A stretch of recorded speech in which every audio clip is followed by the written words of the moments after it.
ఎందుకు అడగలేకపోతున్నావు?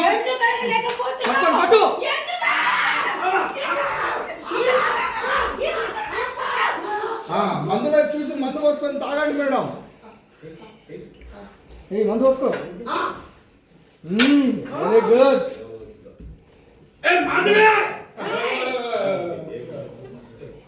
చాలు.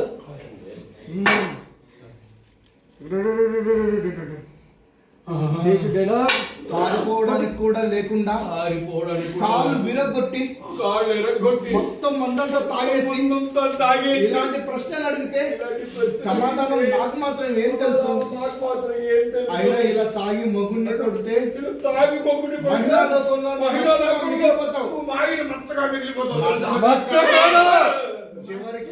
చివరికి పుచ్చుగా మిగిలిపోయినా పర్వాలేదు.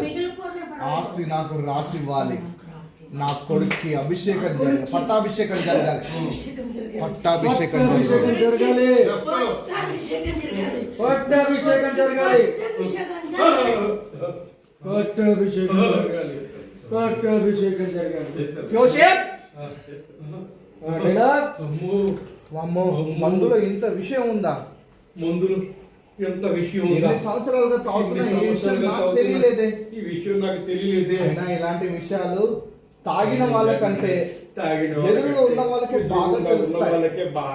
మొత్తానికి ఒక గండం గడిచింది. నేను 2 పెగ్గులు వేసుకుని పడుకుంటాను. నేను 2 పెగ్గులు వేసుకుని పడుకుంటాను. ఫ్యాన్ అని నడుస్తున్నా తమ్ముడు.